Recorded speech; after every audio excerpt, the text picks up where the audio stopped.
Ini kita akan mengedol film bergenre action kriminal berjudul The Losers tahun 2010.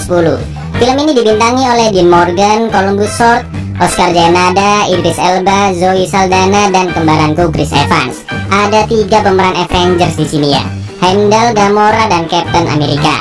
Diadaptasi dari komik dengan judul yang sama, The Losers, menceritakan 5 prajurit dengan keahlian yang berbeda. Mereka dihianati dan sengaja akan dibunuh oleh CIA. Padahal kan nggak mungkin CIA sekejam itu loh.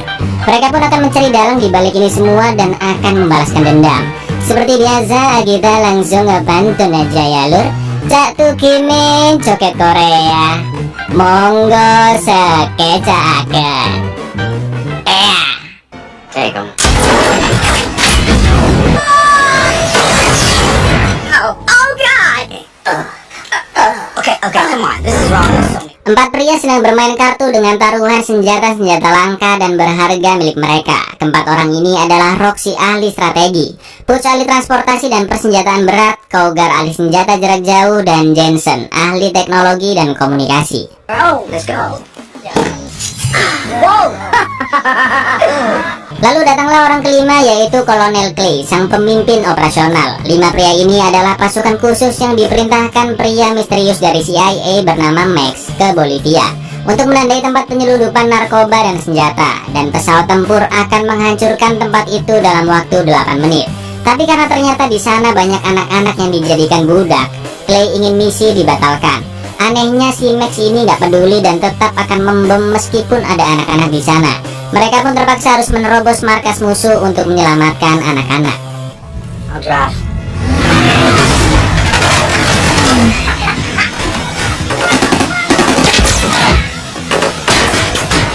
Alright, be on for a rally point.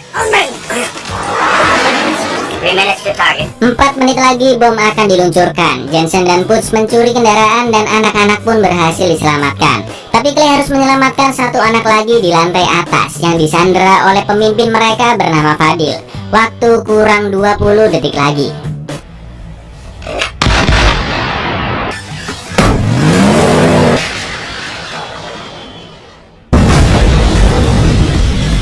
Karena hanya ada 1 helikopter, Clay ingin anak-anak saja yang dibawa. Dan kemudian Max, cover 1, bandit lock. Cover 1, kill bandit. emang si Max ini nggak ada akhlaknya. Oke, sampai di sini kita belum tahu apa yang sebenarnya terjadi dan siapakah Max sebenarnya. Lanjut. Berita 25 anak yang terbunuh saat misi operasi tersebar. Demonstrasi di kedutaan Amerika pun terjadi. Clay dan kawan-kawan beranggapan CIA sengaja membunuh mereka.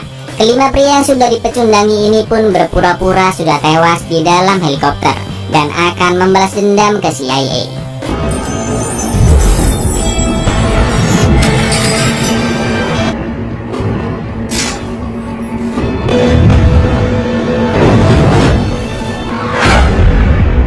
Sekarang Clay dan Rock main sabung ayam. Jensen dan Cougar kerja di pabrik boneka, sedangkan Puss menjadi montir. Mereka harus mencari uang di Bolivia, membuat paspor baru, dan kembali ke Amerika tanpa diketahui.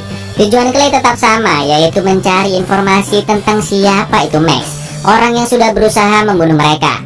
Clay dan kawan-kawan tidak pernah bertemu Max dan hanya mendapatkan perintahnya saja. Tapi Rock bilang itu hal yang sia-sia karena mereka sudah bukan seorang tentara lagi dan gak mungkin mereka berlima sanggup melawan seluruh agen CIA. Clay yang lagi kobam, resah dan gelisah didatangi mbak-mbak yang tiba-tiba mengajaknya berasululik. Tapi ternyata I have a business proposition for you, Clay.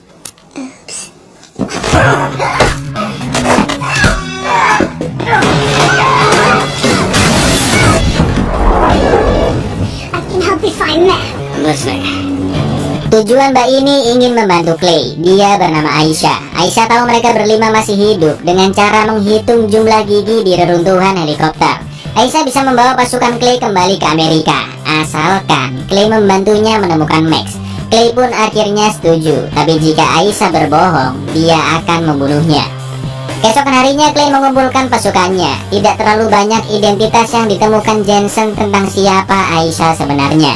Lalu Aisyah datang dan menginfokan bahwa Max akan berada di Miami dalam 97 jam ke depan. Max nantinya akan menggunakan kendaraan lapis baja dan paling sedikit ada 30 penjaga di sekitarnya.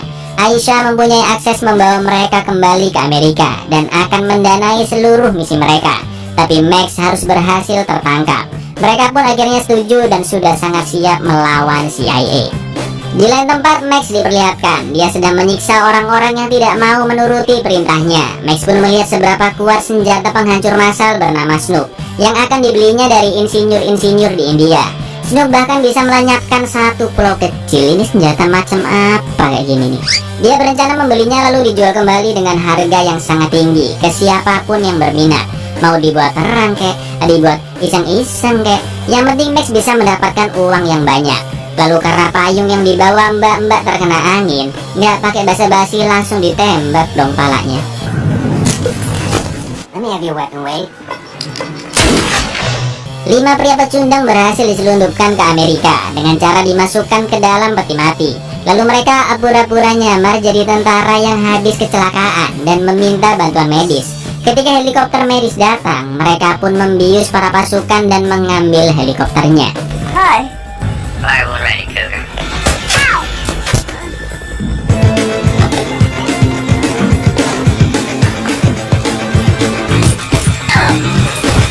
This big chopper jack, fellas.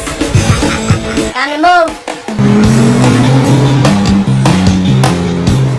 Ketika mereka sedang mempersiapkan untuk aksi selanjutnya, Rock yang masih belum mempercayai Aisyah bertanya, apa yang sebenarnya dia inginkan dari Max. Aisyah bilang jika dia ingin menghentikan Max yang akan membeli senjata berbahaya. Rock pun mengancam akan membunuh Aisyah jika dia menjebak mereka. Misi di Miami pun dimulai. Rock menembakkan pelacak ke salah satu mobil agar Jensen bisa memantaunya. Sedangkan Cougar bersiap untuk menembak. Are we wired? Max is westbound.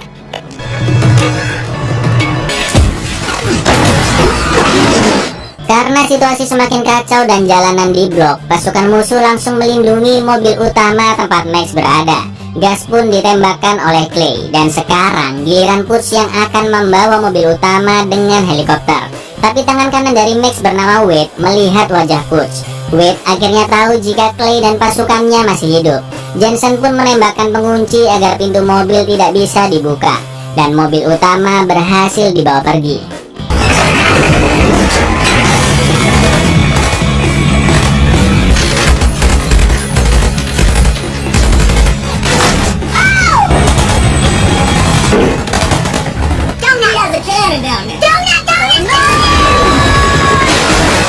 Ketika mobil dibuka, Max tidak ada di dalam, dan anehnya pasukan-pasukan itu tidak tahu siapa Max, dan mereka semua pun dibius. Jadi bisa disimpulkan bahwa Max bukanlah anggota CIA, melainkan penyelundup yang memerintah Clay dan kawan-kawan mengatasnamakan CIA.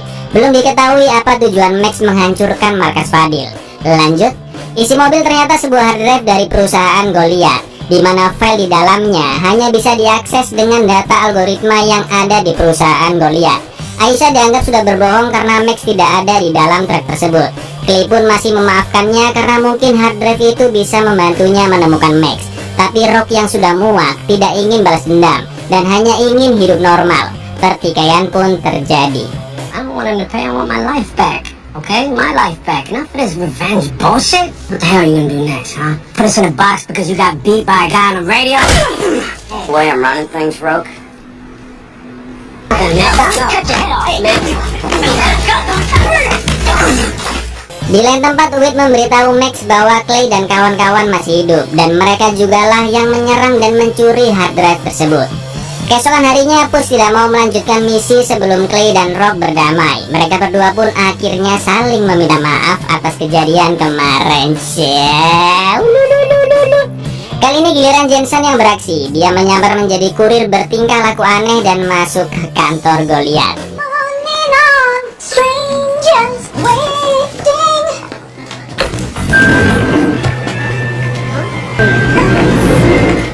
Lalu Jensen menelpon Henderson, kepala HRD di sana. Jensen mengaku dari bagian keamanan dan meminta Henderson turun ke lobi karena ada masalah penting. Kini Jensen menyamar sebagai teknisi dan beralasan akan memperbaiki komputer Henderson. Dengan cepatnya Jensen mengambil data algoritma yang dibutuhkan. Lalu security pun datang.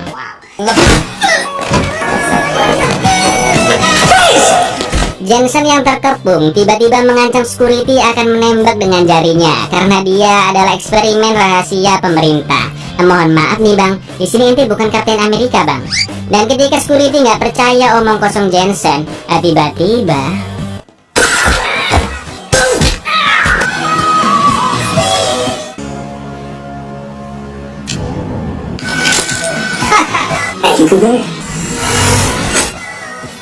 Jensen pun mengupload algoritma yang dicurinya ke dalam hard drive. Ternyata hard drive tersebut berisi uang yang diterima Max sebanyak 400 juta dolar dari hasil jualan Snoop ke teroris internasional. Jadi terorisnya ini kayak pre-order Snoop dulu gitu loh, bayar DP ya kan. Aliran uang masuk ke dalam pelabuhan Los Angeles dan kemungkinan di sanalah markas Max berada. Insinyur India bernama Vikram, pemilik dari Snoop, menaikkan harga Snoop menjadi 1 miliar dolar. Max yang mendapatkan kabar tersebut dari Wade mengiyakan dulu permintaan Vikram agar transaksi tetap bisa berjalan. Markas Max dilindungi oleh banyak mantan pasukan khusus. Mereka pun merancang strategi untuk menerobos masuk. Malam harinya lagi-lagi Aisyah mendatangi Clay untuk berasal-oleh, sedangkan yang lainnya sedang ngobrol-ngobrol santai. Butch mengkhawatirkan kondisi istrinya yang sedang hamil tua. Lalu ketika Jensen melacak hubungan antara Fadil dengan Max, Jensen menemukan bahwa ada uang 4 juta dolar Fadil yang masuk ke rekening anaknya, yang ternyata Shit. Wow. She's Fadil's daughter, Clay. She's Fadil's daughter. She's Fadil's daughter. Where's your gun, Jensen? You do shut up. No, what if it was pointed at your dick?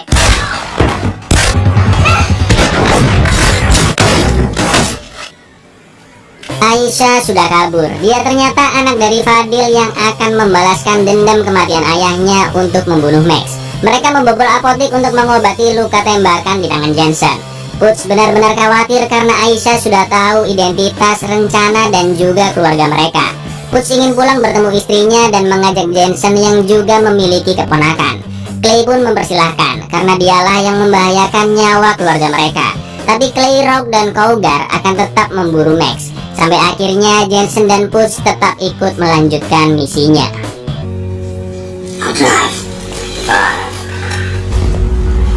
Mereka menyelinap masuk ke pelabuhan dan mengambil posisi masing-masing.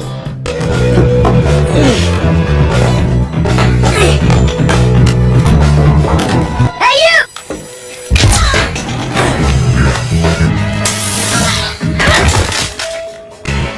What's the password? Edison, I'll kill you.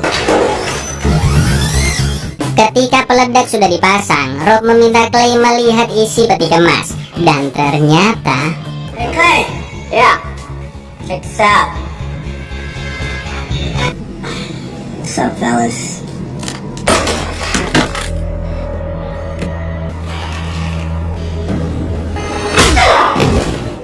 Oh, yeah? Where do you think you're going? Rock ternyata berkhianat karena dia tidak ingin nyawa mereka semua terancam hanya karena balas dendam. Clay pun nyindir dan mengucapkan selamat ke Rock karena telah membantu oknum-oknum CIA untuk membeli senjata mematikan tersebut. Congratulations, Rob. Let's get back to the boat. You're gonna die very badly. Mereka semua tertangkap dan akan dibunuh. Lalu yang terjadi,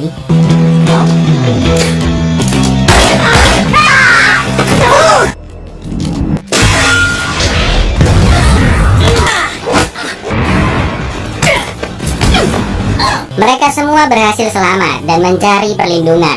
Lalu Aisyah datang untuk menanyakan apakah Clay telah membunuh ayahnya Fadil.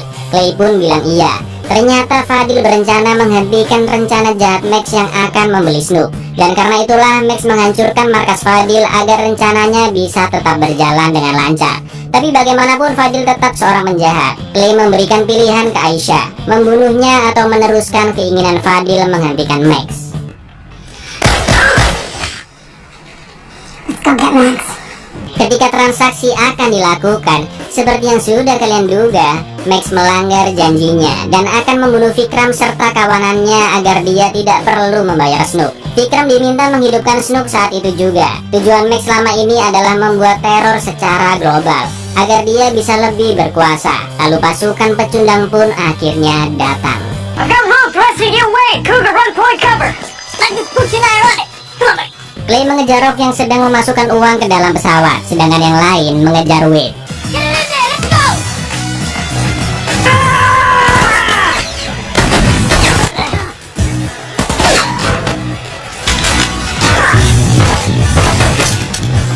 Shit! Damn it.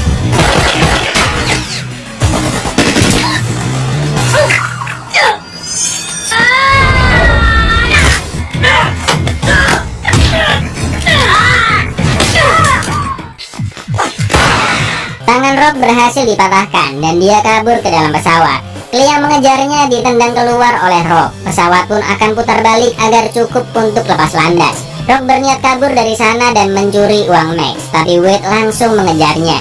Lalu Clay yang berada di antara pesawat Rock dan motor Wade berhasil membunuh mereka berdua. Take him.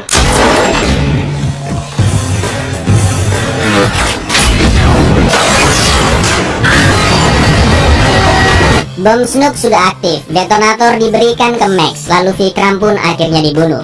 Clay mengejar Max yang akan kabur dari sana.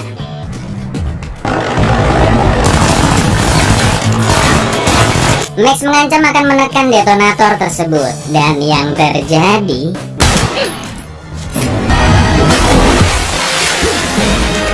Max sudah kabur. Clay pun berjanji akan tetap memburunya. This should do it. It's a nice watch, Holmes. Mereka semua akhirnya selamat. Suatu malam misi akan dijalankan, tapi hanya Putz yang bergerak dan yang lainnya cuma mantau dari luar. Yang ternyata